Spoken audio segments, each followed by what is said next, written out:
welcome to Power to the Flower. I'm Kara, and today I want to take you through a tour of this little flower bed right here and these containers that I planted up all in January. It's June, no, it's still May, and so I thought it would be fun to just let you see what's going on over here.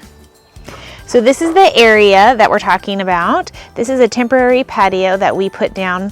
It was grass here where the bricks are, but we've replaced it so that we can have this fire pit. And my idea was to try and just plant tons of flowers in this area so that you don't focus as much on all the mismatch of the ground and just focus on all the pretty things going on around you.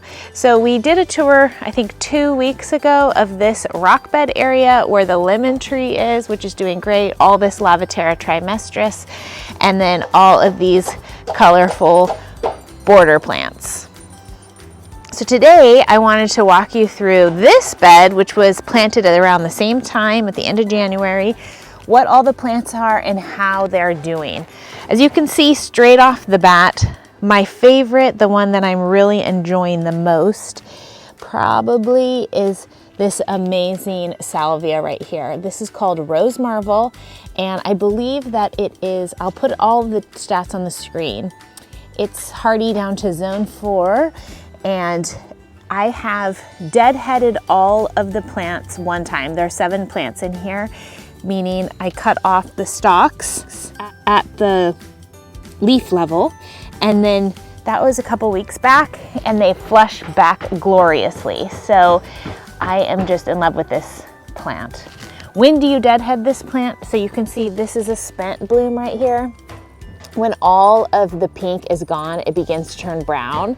And so I just took it down to whatever level seemed appropriate above some leaves. So once you cut above the leaf, 2 more push out. Some people talk about how they actually take the entire plant down to the ground, which would then give you new leaves as well. And that would be a good idea if you had some sort of disease or, you know, maybe some powdery mildew or something that you can't sort out. You could get a new flush of leaves all clean and beautiful. All right, let's go on to this amazing Blue Pimpernel. I'm not going to say the Latin name, but you can see it's deer tolerant and it requires average to low water, which is awesome. It's basically a South African weed, and it has done really well in my space. There's 3 planted here, 1, 2, 3, and they've kind of grown together in the way that I had hoped. The only thing about them, I would say, is that this kind of sprawling action happens, although it is sending up some new leaves over this kind of dead stick business. So that's something to consider if you're putting it at the front of your bed. Next up, this was my Roald rose. My second one, it's just started to bloom. Oh yeah, let's talk about this. I put everything on drip. I used a 1/4 inch drip tubing and then ran it throughout the entire bed, and it has 6-inch emitter. So every 6 inches, there is an emitter that is pushing water out, and all of the plants just went crazy since putting the drip tubing and having regular, consistent water. It's just made all the difference. Everything's probably gotten a few inches taller. So my Roald rose is by David Austin. It has its first 2 beautiful blooms. I'm going to eventually move that plant into this bed because the Lavaterra is an annual and will eventually go. Next up, let's talk about this guy right here. This is one of the plants. It's called a Hamer Pandora, and there's one over there as well that has really started to grow and put on more foliage since getting consistent watering. It's called Hamer Pandora, and it's supposed to get 3 feet high and wide. It's also supposed to have big 4-inch purple blooms. So we'll see what happens. You can see some blooms are coming. It's hard for me to imagine it getting that big, but maybe. It's probably about 15 inches tall right now and maybe 12 inches wide. Next up, I have 2 coreopsis. So here's one. This is one plant, and then here's the other one. This is again one plant. I didn't deadhead it because I just wanted you to see what it looks like. It's constantly in bloom and changing its blooms over quite frequently. It's called Sunfire, and it's supposed to be 20 inches tall and wide. It's also deer, drought, and clay tolerant. This bed is very clayey, so this plant is really doing well in the clay soil, as well as the salvia, as well as the pimpernel. So 20 inches wide, I don't know, maybe it's that wide. It's definitely not that tall yet, but it's been a consistent grower since planting. Next up, let's go to this one right here. This one has a lot more spent blooms than the other one. Let's look at the other one, which is planted in this quarter. This is a Geranium, Pelargonium actually, called Australian Mystery. I've seen these around. They get quite big over time. Again, this is a temporary bed for this year, so I'm thinking everything's fitting perfectly, but 2 feet wide by 2 feet tall. Flowers summer through fall, and it says sun to half day sun. So these plants are pretty much full day sun. They get like 8 hours of sun a day. You can see down here, I planted some of this silver Helichrysum Golden Guinea Everlast, which is 4 inches high. It's supposed to have gold blooms spring through fall. I haven't seen any blooms yet, but this side has really gotten a lot bigger and spread nicely. So I'm just hoping it will just keep spreading its little heart out. And then I planted up here in the corner some Dianthus. This one is called Georgia Peach Pie. And you can see I need to deadhead it, but it has kind of a similar silver foliage color. Oh, here's one. And it was my first bloomer, I think, in this bed besides the salvia. And at one point it was just all blooms and it was looking so amazing. So I'm going to I need to deadhead all of this back to the foliage level for another flush. All right, let's talk about this bad boy right here. This is a blanket flower called Mesa Peach, 1.5 inches tall and 2 feet wide, also deer tolerant. And it's interesting because this one is a lot taller. Look, it's even taller than the Coreopsis, than that one over there, which is actually smaller. So I don't know what's going on about that. I think that's funny, but that's gardening for you. So this one's actually supposed to get 2 feet tall. This one, 1.5. So with the rose is supposed to get like 4 feet tall. And this 3 feet tall. So I was imagining this amazing kind of rainbow effect going. And I think that if bed were to stay for multiple years, the plants get to their proper height over time. Like the rose, for instance, probably won't get that tall this year, but in time it will. And so, then it would work. But as a temporary bed, kind of everything is about at the same height. Can you see that?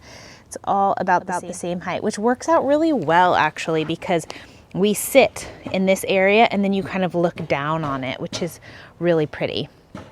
All right, so those are all of the plants oh no, there's one more. I planted the same Helichrysum over here in this corner. You can see it's also spreading, doing well on that regular watering. And then I have this little teeny Dianthus called Scent First Coconut Surprise. And to be honest, it's super cute. You can see it also needs deadheading, but it's super cute with its blooms.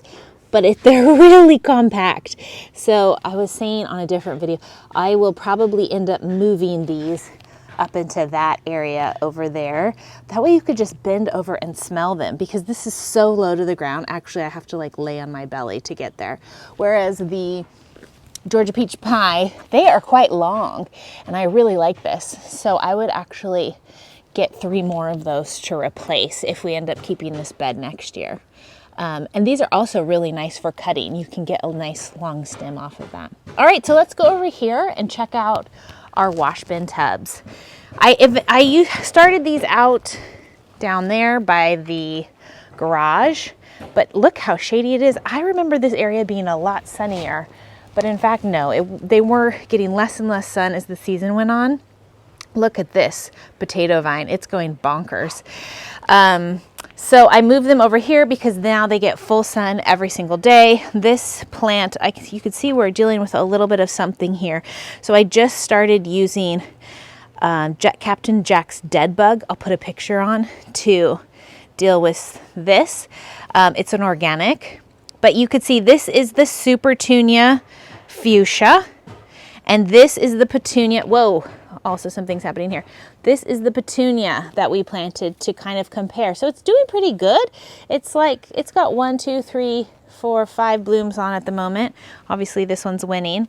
I think the other thing that you could see about this one is it's kind of like a nice mounding shape with lots of blooms everywhere, where this one is coming from down here with 1, 2, 3 kind of legs and with the blooms at the ends. So we kind of talked about that in that first video. This is a salmon zonal geranium.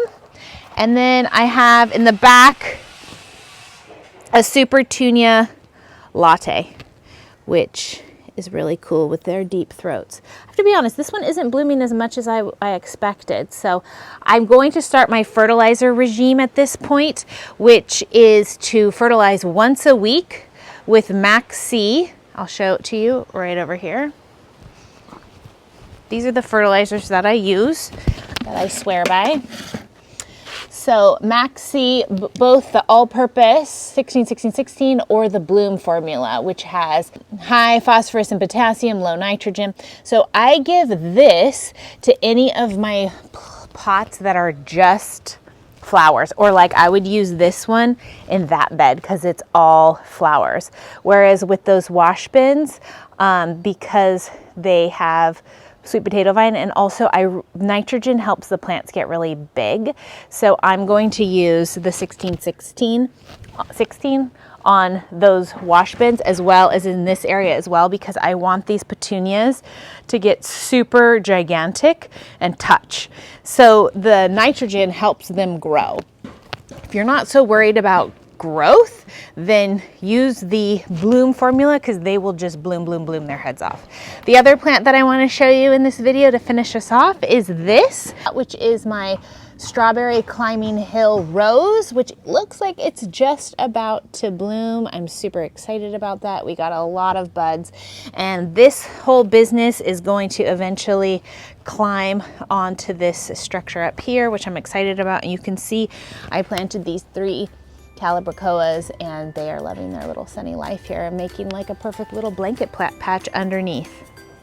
Okay, so that brings us to the end of this video. I hope this was helpful for you in terms of thinking about really fun plants that are going to take you through a really long season. If you live in a warm climate like we do, where we have really mild winters, all of these plants are going to go deep into the fall. We're talking October, maybe even November, depending on weather, but the past few seasons have been really warm.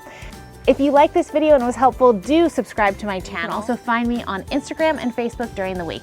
All right, I post videos every Tuesday. See you in the next one. Bye.